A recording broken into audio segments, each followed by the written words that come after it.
thanks everybody for coming again, and thanks Maryam for being with us too.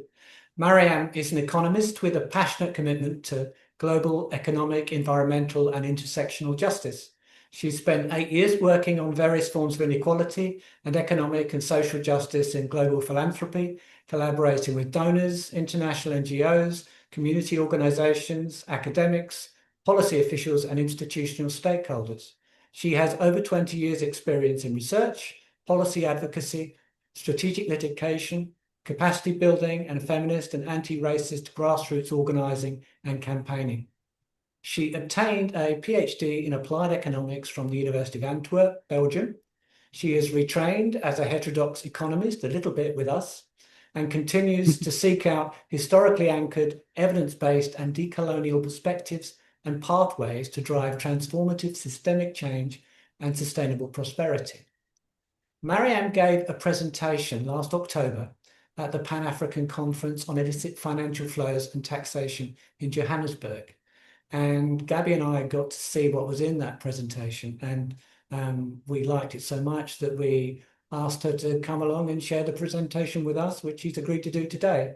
So I'd just like to thank Maryam for doing so and welcome her to our January series. Over to you, Maryam. Oh, thank you so much for inviting me. Yeah, I'm really excited to be here. I hope it'll spark an interesting conversation because, yes, it is a different crowd that I'm presenting to. It was the original crowd were mostly tax advocates, tax lawyers, tax justice campaigners, so a little bit different, but still, I hope we'll have an interesting conversation. Shall I get going then? I'll start sharing my screen. Let me just make sure we're good here. Let me know whether you see That's perfect. This. Yeah. Yeah. Excellent. Do you want to just try going one forward just to make sure that works? Yeah. This Okay. is the Yep, yeah? That's it. Yep, it's working. Excellent. Excellent. Okay. Okay. Excellent. All right. So the global tax justice movement, which is the movement I was presenting to, has been around for more than 2 decades. And it has made significant strides in raising awareness, achieving really important policy reforms, and reforming global tax governance. But it has not delivered on what it often claims to be its primary purpose, which is the financial resources, the financing needed to structurally transform countries, to deliver universal public services and everything else people need. And it's true that changing systems with really powerful vested interests is an uphill battle. But what I went to Johannesburg to discuss, and I'm here to discuss, is how it also has something to do with how the nature of taxation and domestic resource mobilization are understood. And my aim is to offer a reconceptualization of these terms in the hope of bringing into view alternative pathways for transformative change. So I will start by, let's see, yeah, there we go. Critically examining the core framework of the tax justice movement, which they call the 4Rs framework. I will then offer an alternative view of taxation and domestic resource mobilization. I will go through a few implications of this revised framework to then touch on what it teaches us about the real constraints on African countries' fiscal space, before concluding with a few avenues forward. So digging right into it, the 4Rs framework. So for those of you less familiar with the tax justice movement, the 4Rs offers basically a strategic tool and a unifying agenda for the tax justice movement, which consists of campaigners, lawyers, academics, trade unions. And what it does is it distills otherwise complex and really wide-ranging tax issues into simple, positive, and really compelling policy goals. So they almost always appear like front and center in strategy documents, publications, educational tools. So they're really central to the tax justice movement. And they basically guide their work and also serve as a kind of accountability tool. So in some form or other, you will always read the 4Rs framework says that tax justice is a state in which the people of any given society are fully able to achieve the following 4Rs of tax. 1, revenues to fund public services sustainably. 2, redistribution to curb inequalities. 3, repricing of public goods and bads to prevent social harm. 4, effective representation to promote responsive, accountable governance. Now, the thing is that the idea is that this first R, so revenues to fund public services sustainably, is the primary purpose of taxation above anything else, and that underpins everything else. So taxation serves to raise the money for whatever it is we need. That is, governments tax in order to have money to fund public pursuits. Now, I know that saying this in front of an MMT-friendly crowd is like waving a red flag in front of a bull, but the purpose is to better understand how to communicate with a very strong and effective tax justice movement and to create an openness for what I find really useful MMT insights rather than have an outright rejection, right? So if for a moment we go along with this first R, we just assume that it is true like the tax justice movement does, it's useful to then examine what this means for all the other goals. So on redistribution, if taxation aims to generate a sustainable stream of revenues for public spending, and if taxation also serves to tackle inequality by taxing the rich and wealthy, this suggests, whether it's intended to or not, that ultimately we want the rich to continue making lots of money so we can continue to raise revenues from them sustainably to spend on whatever we need. So if the rich would disappear, or as they always threaten to do, leave the country, we would have no more access to that revenue stream to fund things sustainably. This is a contradiction. On the one hand, we want to drastically reduce inequality by taxing the rich and reducing their financial assets. But at the same time, we're saying that we need those financial assets to sustain the needed revenue stream. So we also don't want to discourage them too much from still making money either. How does this enable us to aggressively tackle the inequality that has ballooned over the past years? And this contradiction has led to tax justice advocates finding themselves in a very peculiar situation often, where they're advocating for taxing the rich, but only a tiny percentage over an incredibly high amount to supposedly raise enough money, but not hurt or discourage the rich too much from continuing to make those millions and billions. So currently in the UK, they're talking about 2% on assets worth than 10 million pounds. In the US, 2% on assets worth more than $50 million, with assets generally, financial assets generally growing at a higher rate. It means that wealth of the rich would continue to grow faster than the rate at which a proportion of their wealth is taxed. So this means they would continue to grow richer. So then what's the point of using taxation to tackle inequality if the assumption is it's needed to fund public services sustainably? Now, the same logic applies to point 3. So on repricing, if again, we aim to raise revenue sustainably through taxation, we can never tax polluting goods or activities out of existence because they harm the climate or ecosystem. Because the assumption again is we need taxation to generate sustainable revenue streams. How does this then help us protect the environment? How does this get rid of extractive, polluting, or socially harmful activities in corporations?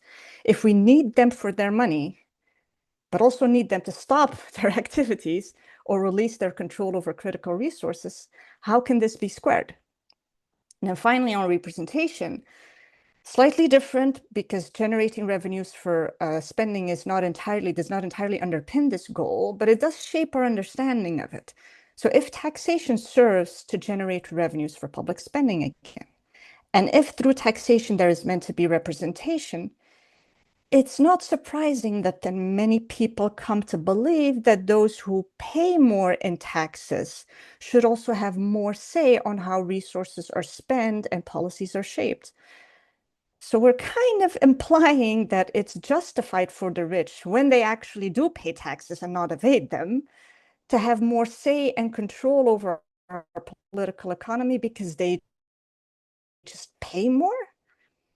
So the many contradictions in this framework my contention is, and that's MMT's contention, I feel, has to do with the underlying assumptions. And that is that it is assumed that governments have to tax before they can spend on any kind of public pursuits, and that by taxing the private sector, so households, private businesses, money is raised for public spending.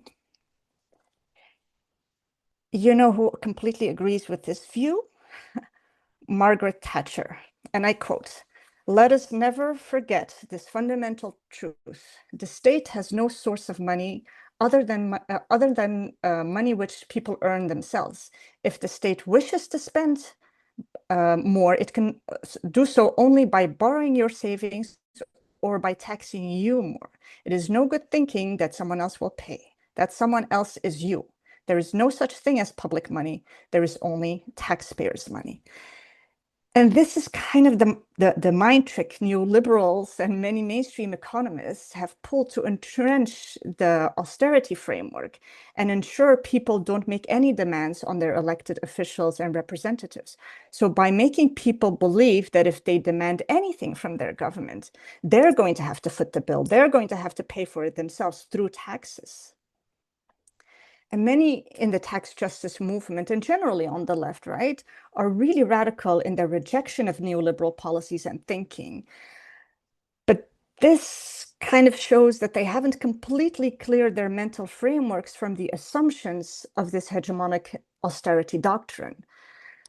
The fact is that this is not how government spending works. This is not how taxation works. And even a mainstream economist will admit to this if you push them long enough. So MMTers especially know that money comes from the federal government and central bank, who are the monopoly issuers of a currency. UK pounds are issued by the UK government central bank. Australian dollars are issued by the Australian government and central bank. Before any of us can have any money, our governments and central banks have to spend the money into existence first. Because of this, governing authorities can only spend first and tax after. This means that the government does not need our money to spend on anything. We instead need the government's money to buy whatever we need and to pay taxes. And it's these alternative kind of empirical realities that MMT kind of reminds us of, that underpin an alternative kind of framework of taxation and domestic resource mobilization that I will present here. So what does this tell us? That taxation, especially of domestic currency earnings, I will say something more about taxation of foreign currency earnings later, but domestic taxation does not raise revenues to fund public priorities. In and of itself, all taxation does is recall some of the money that the government has spent into existence. Taxation takes money out of circulation. The question is then, if this is true, the question is then, why does a government tax? Why does a government recall the money we all desperately need? Why does a government need to tax if it doesn't need our money to fund anything? And there's a few valid reasons for governments to impose taxes that have nothing to do with needing money to fund things. And that's the alternative framework we want to present here. So what are some of these alternative purposes or these actual purposes of taxation? First of all, by legally imposing taxes, governments make us need their money. And historically, so historical evidence has shown that legally imposing taxes served to generate demand for a governing authority's unique currency over others that were circulating at the time. So bear that in mind. Now, beyond the need to just proclaim the currency of the land by imposing these taxes, why does the government need to tax and then make us need its currency? Well, to basically so that it can mobilize our labor, our land, our resources, infrastructure, anything part of a nation's productive capacity. That is so that it can mobilize real domestic resources for public works or for alternative private pursuits or for public provisioning. By making us need its money to pay taxes, a government makes us willing to work or sell what we have to earn that money. Now, in today's economies where a lot of government spending and money creation through banks serves to encourage productive private pursuits or just private pursuits, we'll leave between brackets whether they're productive or useful.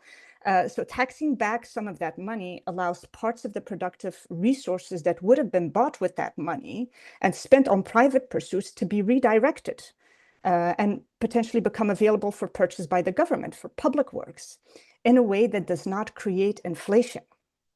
So taxation makes real domestic resources available for government purchase. It releases them from somewhere so that they can be mobilized somewhere else. And this also confirms or reaffirms a core purpose of taxation that even mainstream economists know well, that is taxes remove excess liquidity from the system when the economy risks overheating due to demand-driven inflation. So it is why we need highly progressive tax systems so that they automatically stabilize economies through business cycles in a way that protects the most vulnerable and puts the burden on those whose spending is less tied to basic survival.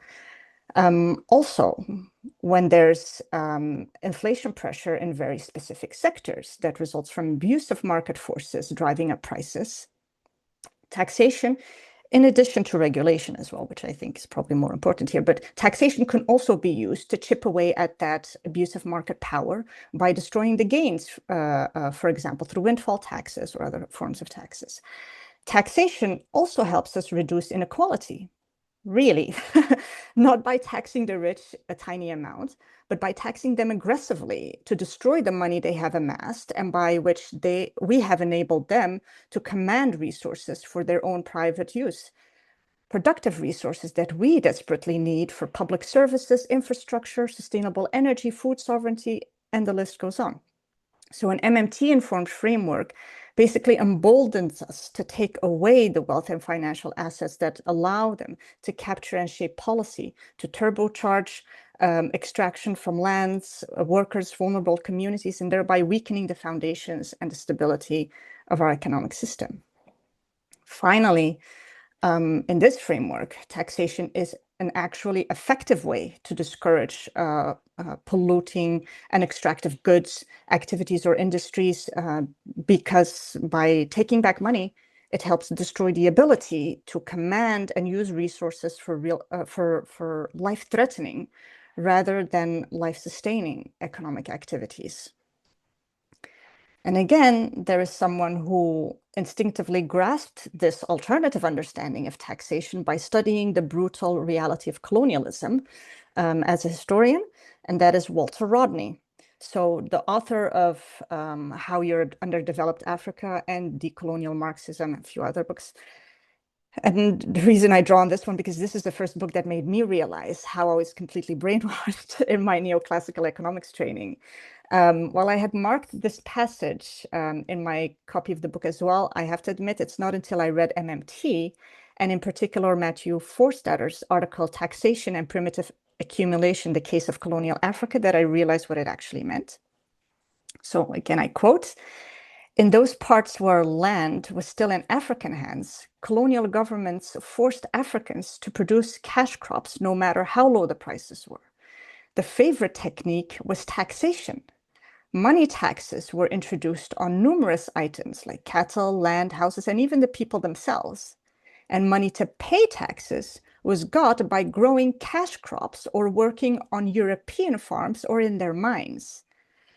So Rodney basically understood that one of the ways colonial authorities could get Africans to leave their own lands and their own private subsistence living was by enforcing taxes in European currencies on them.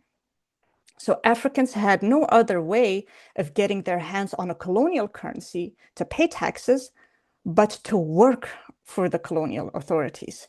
So by legally imposing taxes in foreign money, of course with punishment for violation as well, colonial authorities made Africans need their money, forcing them to do what colonial authorities wanted in order to obtain that money. So through taxation, colonial powers installed basically a sophisticated system that allowed extracting labor and maximum surplus value from workers without having to be too involved in the coordination or drawn brute and violent force all the time. So what this MMT-aligned framework of the purposes of taxation also does is it alters our understanding of domestic resource mobilization as a concept. So for those not familiar with the tax justice movement, years ago, an agenda arose in light of a really important multilateral convening that encouraged or even really pressed on countries in the global south to become less dependent on foreign aid by encouraging them to raise money domestically through taxation to fund whatever they need themselves, what they then called domestic resource mobilization. Meaning the mere act of raising tax revenues domestically was understood as mobilizing domestic resources. But money being the key resource countries ought to focus on accumulating and raising domestically. Now, if you understand the purposes of taxation from the MMT framework that I just discussed, and also understand the nature of money, then domestic taxation cannot possibly be the equivalent of domestic resource mobilization. Because by imposing taxes, governments release liquidity somewhere in the economy. They are not mobilizing money for anything, but they are making real domestic resources available for mobilization elsewhere.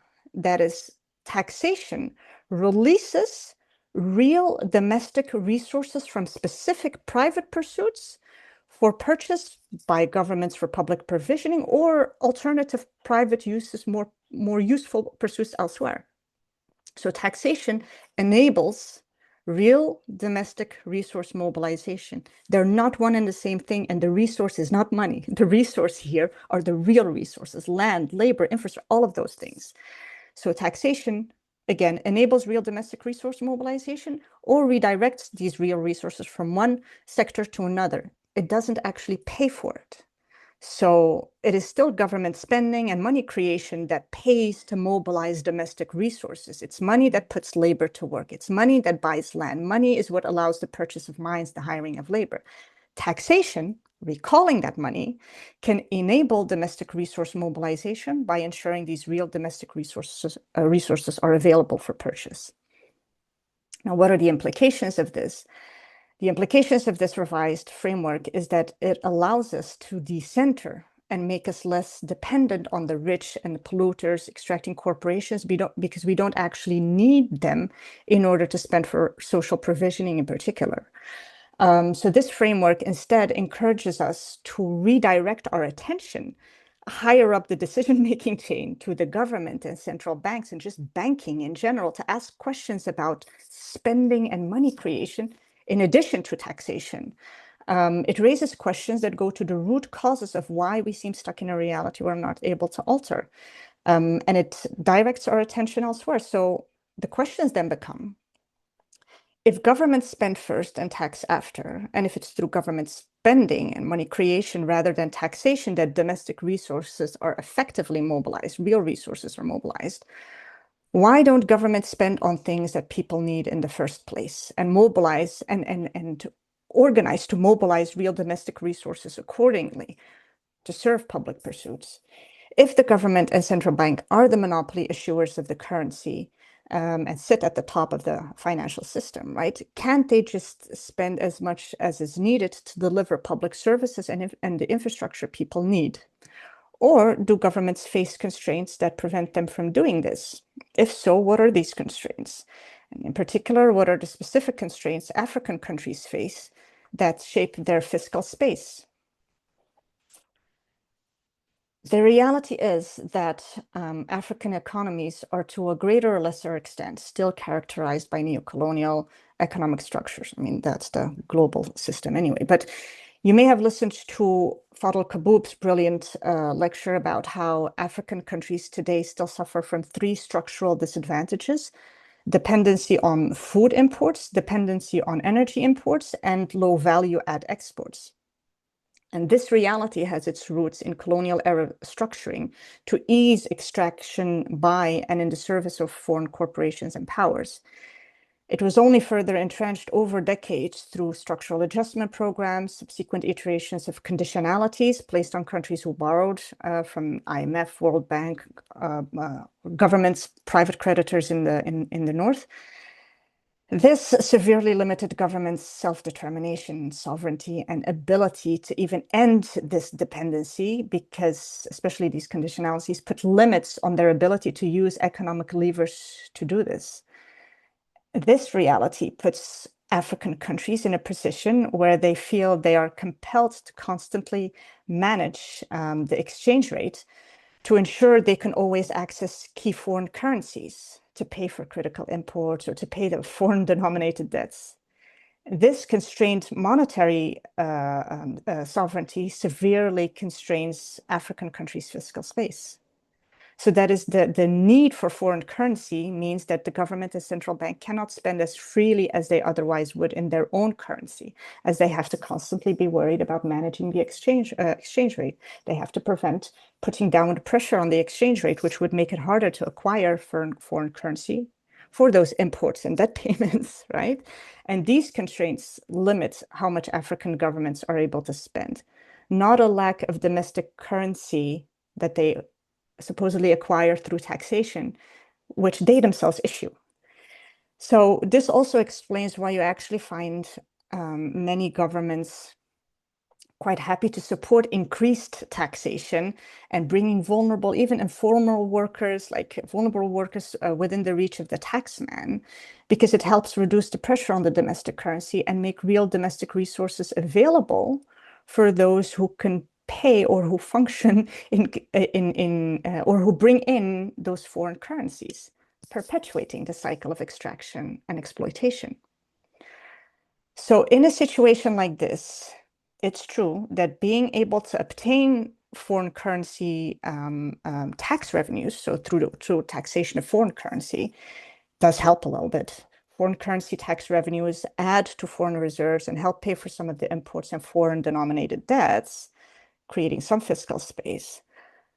But at the end of the day, you still need domestic currency to pay for local schools, local hospitals, hire local teachers, nurses, create local jobs and infrastructure, unless you want to outsource everything to foreign corporations and allow them to pay in foreign currency and take the dependency to an extreme, right?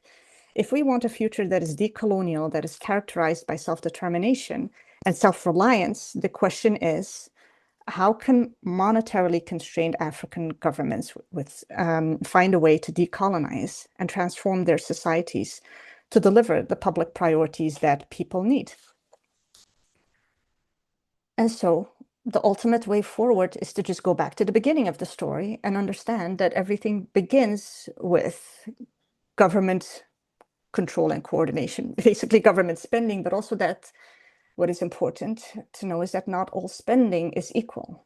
So governments should not just spend leaving economic structures as is. They need to prioritize targeted, strategic, counter-inflationary spending, that is, with a laser focus on gradually reducing the dependency on foreign imports and moving up the production value chain by prioritizing spending on what builds food, energy, and general economic sovereignty, and prioritize developing domestic industry and productive capacity in a way that creates stable, quality, well-paid jobs over anything else.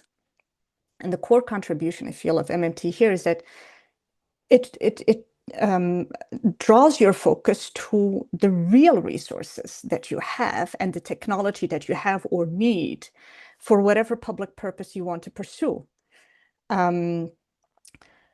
Because if you have them, if you have the real resources and the technology, you can actually finance it domestically through your own currency. And this is the exercise that needs to be prioritized to expand domestic productive capacity as much as possible around any public needs, but especially also in areas that are the root causes of the structural dependencies that cause countries to rely on these foreign imports, foreign currency. So yeah, with strategic, targeted government spending and controlled money creation geared towards an overarching transformative vision for Africa, taxation then serves to make sure domestic resources are made available for mobilization where they are needed, in a way that does not create inflation by overburdening a country's productive capacity, nor allow abusive market powers to take advantage. Sorry, I'm running a little bit behind here. Yes, so Please take all by the time you design, need. yeah, It's fine. okay, excellent.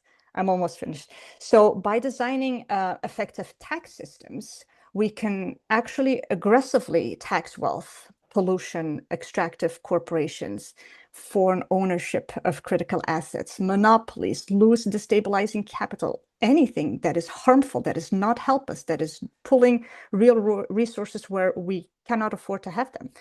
Not because we need the money, but exactly because we can't afford to have these things. Thank you. Wow. That was an absolute masterclass. I think everybody is agreeing. There's so many comments about how clearly you've been able to express what we struggle to express every day. You've absolutely Yeah, it's an interesting nailed it. conversation.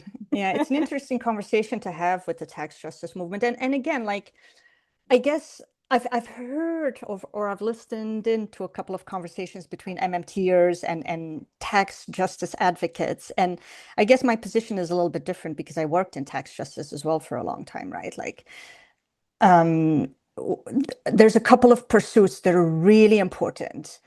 And it's all about kind of, yeah, finding a framework, finding a way to talk, finding a way to converse that allows us to build bridges and become allies, because ultimately we're fighting for the same things, right?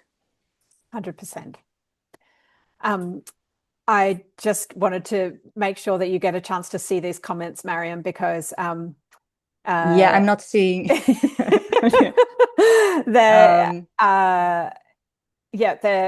Everybody is just saying how brilliant you are and what an excellent way you have with words in terms of getting across these concepts that that we struggle with. And yes, just so many compliments. I will save the chat and send it to you because you deserve to see that. Thank you. Yeah, I mean, I guess that's, yeah, go ahead. Go ahead. Stephen had a question earlier just to ask you how this was received when you first started giving these types of presentations, and what were your main things that people came back to that they needed a bit more help understanding? Yeah. Well, first of all, I have to admit that I was dead nervous when I had to give this presentation to a tax justice, to a room full of also just tax collectors, people who collect taxes, tax administrators, tax policy officials.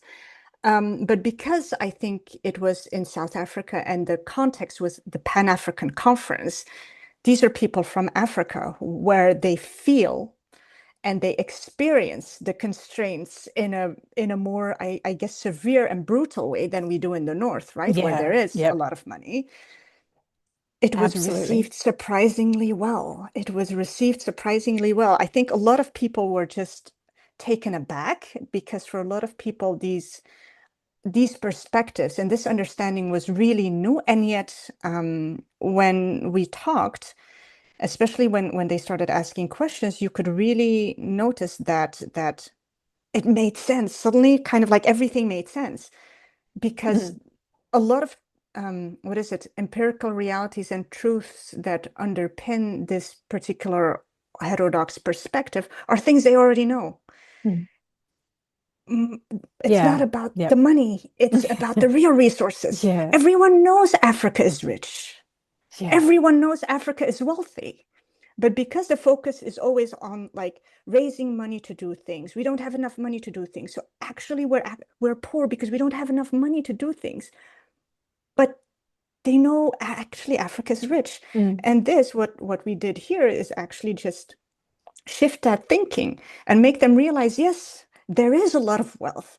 The real resources, there's so much young active labor, there's natural resources, there's so much that you already have to work with. And there's maybe not always the most kind of like advanced technologies as they exist in the financially and Yeah. wealthy countries, but there's enough to already work with to produce those very fundamental public services, to create those really quality jobs, to put people to work where they are needed, in those sectors where they actually create benefits for countries and for populations, not there where they are being extracted from and lose their lives, because the goal is to just raise money and to kind of attract foreign currency from elsewhere. So just that shift in focus.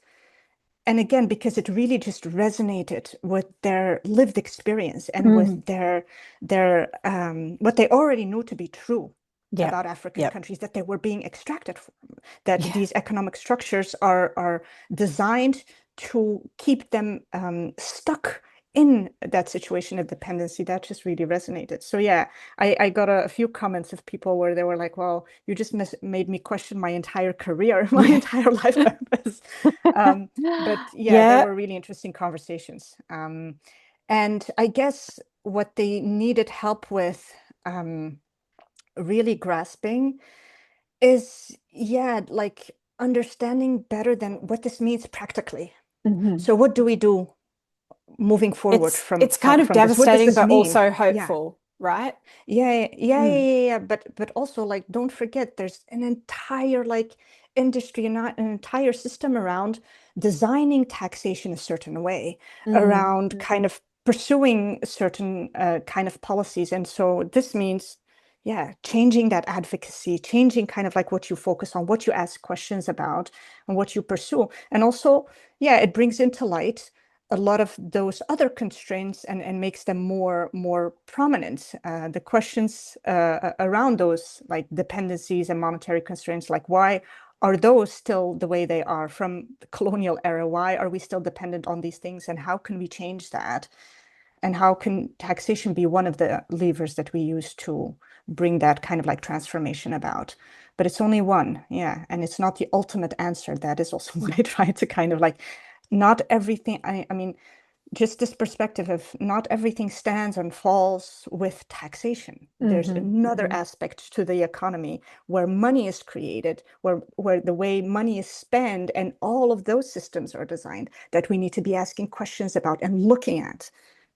Yeah, absolutely. And I mean, people can react quite viscerally, I think, to having their belief systems or their assumptions that underpin the way they see their work and the thing that they're doing, which they see as valuable, and the years and decades that they've spent operating under this framework. So I had a lot of absolutely. It's really hard. I mean, it's really hard. Sometimes it's even challenging for me because I studied mainstream economics for a long time, and although at a very like early stage I figured like there's something wrong here, I allowed, or I internalized kind of like the gaslighting, and I was like, okay, it must be me. Maybe I don't understand. So let's study even more. Let's dig even deeper, until at a certain point I realized this is wrong and we're being indoctrinated here. This is not just wrong, this is evil. This is evil.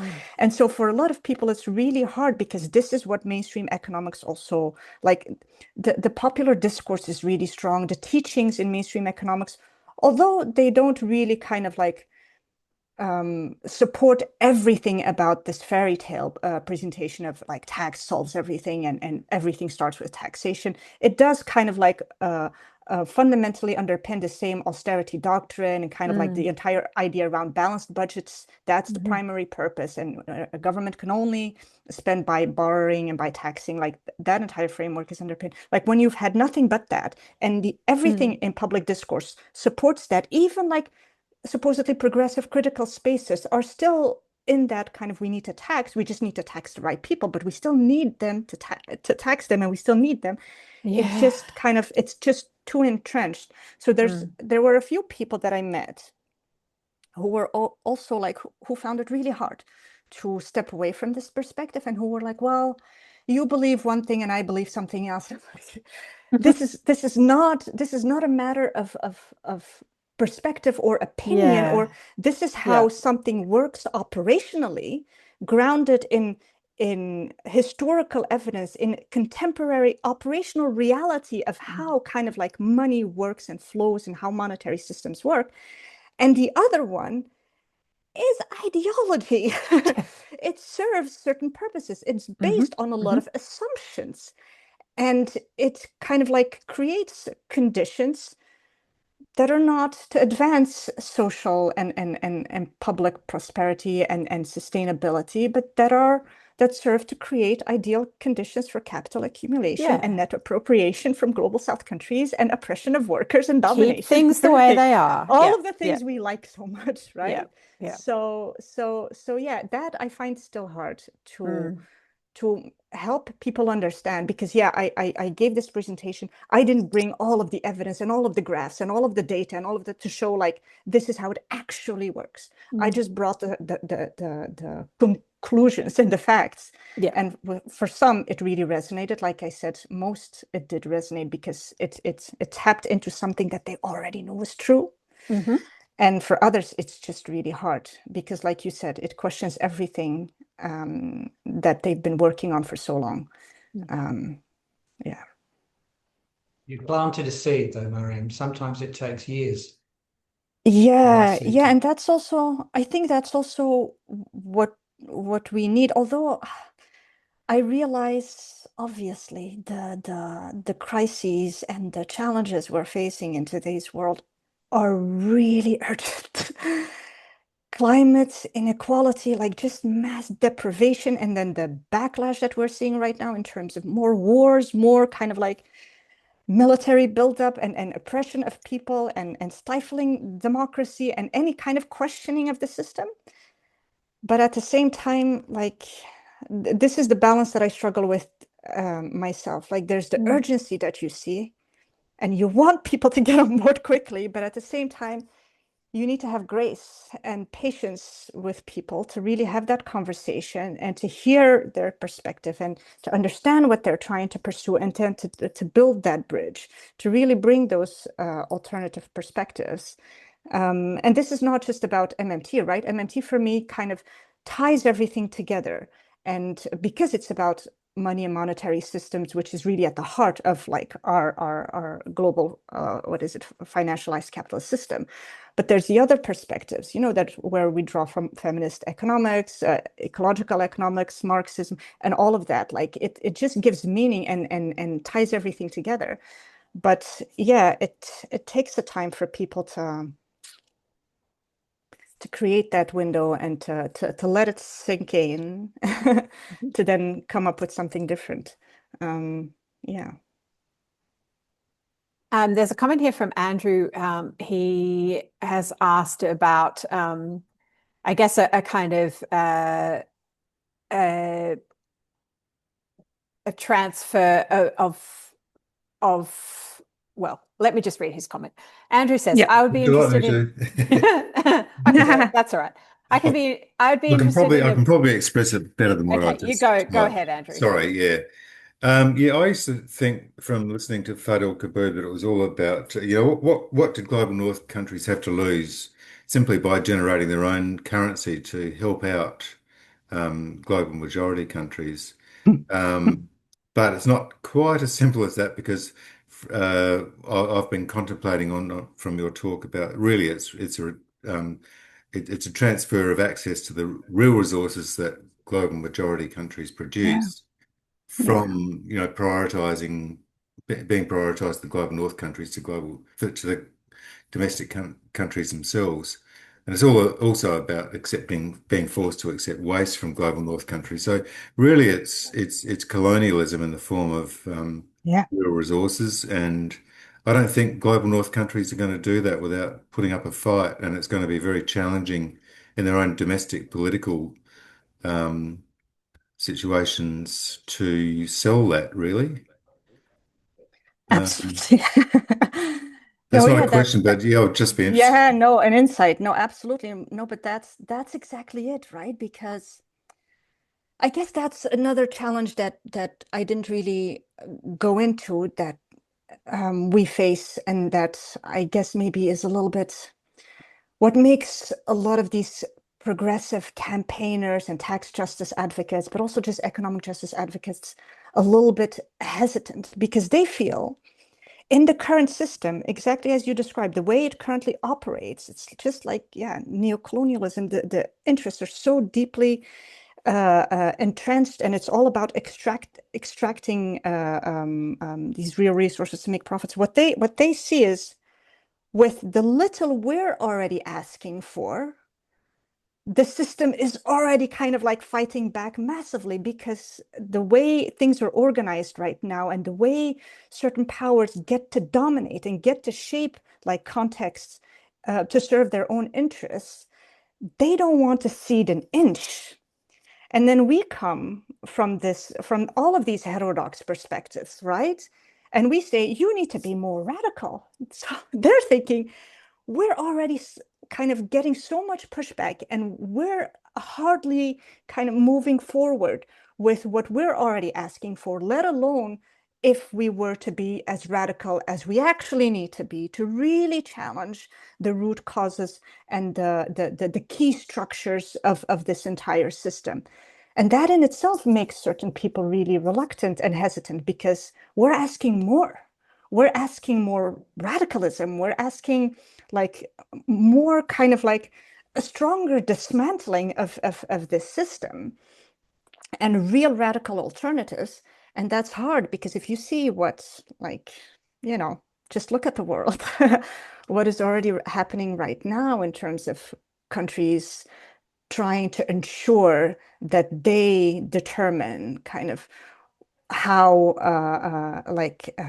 how real resources are used, and how people are even made to kind of be displaced, even through genocides, killed and whatever, so that they can install and continue to kind of maintain the system to function as it is. Well, yeah, you're going to find people who are a little bit reluctant to become even more radical than this. But at the same time, there's also a lot of, I think, in a lot of corners, you see these conversations and these questions and these perspectives popping up exactly because people realize we've had enough of this. This is not okay. This is not right. And we need fundamental change. And when that becomes more dominant, alternatives need to be ready. There need to be alternatives framework for people to kind of be able to draw inspiration from. That's exactly that what we tie were all of saying. these perspectives together, right? Yeah. So that they can think through like, okay, how can we do this differently? What does this mean practically? Where can we start? And yeah, how do we abolish this entire thing? Tear it all down. Yeah, no, that's kind of what we were talking about as well in the previous session with John Harvey this morning, our time. So yeah, it ties everything together very, very well. Stephen's asked if he may make a comment, and I said that was fine. Please. I just wanted to say that I don't know whether Andrew has been keeping up with Fadel in recent times, but since the COP a year and a half ago, the one before last, Fadel has got much more radical, and Right. and has been talking about not all, that's too much, but talking about African countries collectively going to China, going to the European Union, going to the US and saying, who will give us the best deal? Yeah. We'll deal with you, China. If you'll give us a better deal, we'll deal with you, Europe. You want our resources. You can have some of our resources, but this is what we want from you in return. And of course, you don't need me to tell you that as far as many essential natural resources are concerned, they don't exist in Europe at all. They come from Africa. And we've got some in Australia, but global South countries. Yeah. No, absolutely. And I think the point there is that I mean, he's drawing also on the thinking of a lot of kind of, post-colonial leaders, heterodox economists, a lot of Marxians from the past who said, like, yeah, we need to disconnect from the system, because the only position, the only kind of role that is available for us within this system is that of peripheral states, where we are just constantly extracted from, where we are literally underdeveloped and kept from kind of like progressing for the development and the enrichment of the North. So we need to find a way to disconnect, or in the words of Samir Amin, de-link from this system, and become more focused on ourselves and what our public needs are and what our kind of development goals are. And from that perspective, it's really important to really encourage South-South collaboration. So starting on a really local level with neighboring countries in Africa who face the same conditions, who can already start, creating mechanisms to trade with each other in ways that really bypasses some of these systems and constraints, and think through, like, what can we do to help each other using our real resources? How can we then even broaden our collaboration, make it something continental, and collaborate with other continents to really strengthen our bargaining power, so that we can negotiate better deals by, going to China, but going to China collectively, not as one country or two countries, like as a region, as multiple regions, and use that to kind of, play the different powers against each other, but to get those, especially critical technologies and advancement when that are like in the area of AI and green, especially climate kind of technologies, where China is very advanced, to make sure that they are used to your benefit and don't come with all of these conditionalities that put you in a subjugated and dominated position. So how can we do that? How can we encourage this collaboration? Start small, expand, go regional, go intercontinental, and really change those dynamics. But again, we're seeing what is happening in the world. Yeah. You don't know what the pushback is going to be from the system, but you have no other option. The only option is staying subjugated and staying kind of like in that position where you're extracted from, and all of these resources are not appropriated for the enrichment of the North. Or you try something else, because all of this kind of neocolonialism and all of these, submitting to all these conditions, doing what is asked of you of these financial institutions and all of that, hasn't achieved anything. Quite the opposite. It has made quite a few countries even poorer than they were before they became, completely subdued in this system. Well, we could do with 100 Mariannes and 50 Fadels and 50 Ndongos as well in Africa. I think they're coming. Should we just ask Peter Rock-Lacroix has a question here. Do you think the continued decoupling from the US dollar change the global North-South power dynamic? I guess that's the hope, right? And that's the ambition. But I think even before we reach that point, what I'm trying to say is that there's already a lot possible. Yeah. Even under this kind of like dollar hegemony, there's already a lot possible to really kind of develop that needed industrialization in key sectors, and really kind of promote domestic development by strategically using the levers you already have, but you're made not to see. You're made to focus on something else. Yeah. But ultimately, obviously, it would be useful to not have everything rely on the dollar as much as is now. But it's we don't have to wait for it. That's basically my point, and because it could take a while. And I think Fadel and Ndongo would absolutely agree with that. Yes, there's no, time is of the essence, and there's absolutely no reason to wait for other things to change. Be proactive.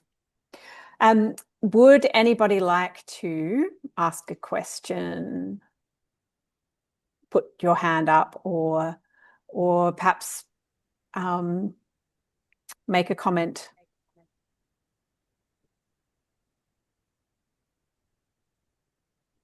Well, I'm going to make another comment. I'm going to, because we're coming up for an hour anyway, but I knew you were talented, Maryam, but I didn't know you were this talented.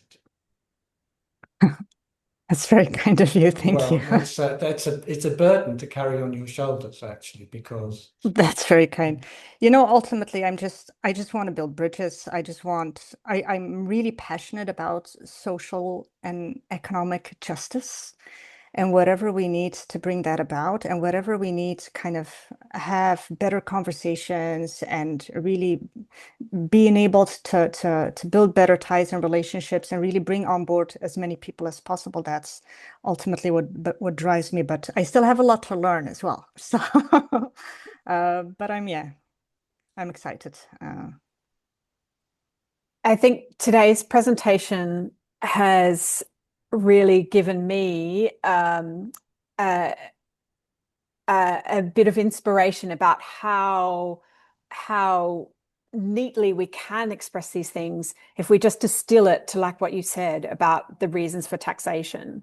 And I think if you're happy to share your work with others, that would be extremely helpful, because lots and lots of people wish that they could have something this beautiful. Yeah, absolutely. Here.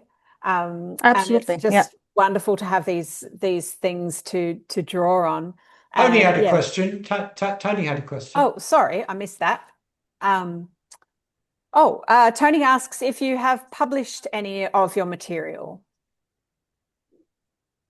No, I don't publish anymore.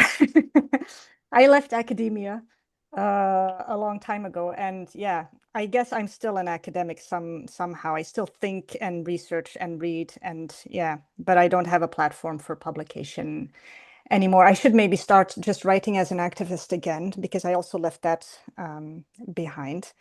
But one needs time, so. Yeah, I'll take that. I'll take that as an encouragement to start writing again. Please, yes. Yeah. Put something in the New Internationalist or somewhere like that. That would be terrific. Yes.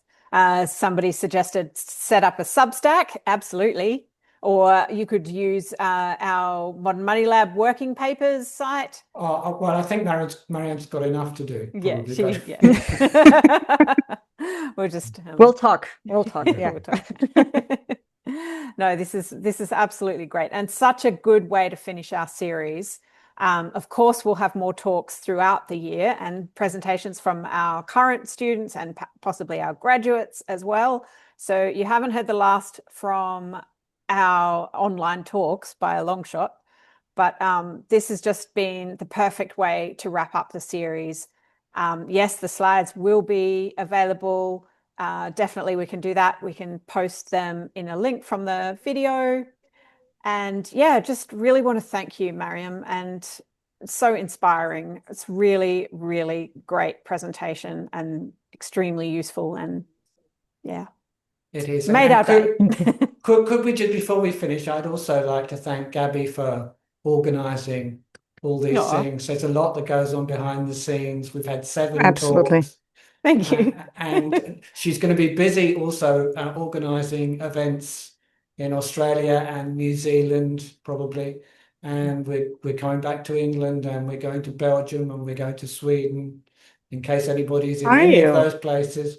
Yes, anybody that can help or that would just like to come along to any of those we should stay in events, touch. Yeah, absolutely. Well, we do have some dates for your diaries, actually. So we will be in Brighton, UK on the 20th of June, Saturday the 20th of June. That's the plan. We'll be in Stockholm the following weekend on the Saturday the 27th. We'll be in Brussels, hopefully, on the 28th of June, and possibly the Monday, the 29th as well. That's our plan for the UK. Auckland. We are penciling in Auckland and New Zealand on the weekend of the 18th and 19th of April.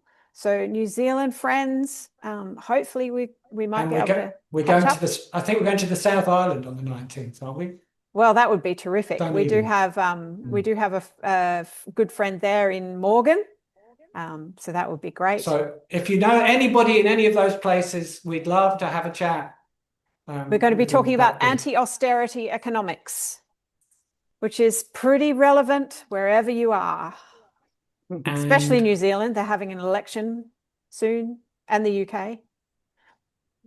Yes, and wouldn't it be great? It'd be great to have, like, there's an MMT North America and there's an MMT European Union now.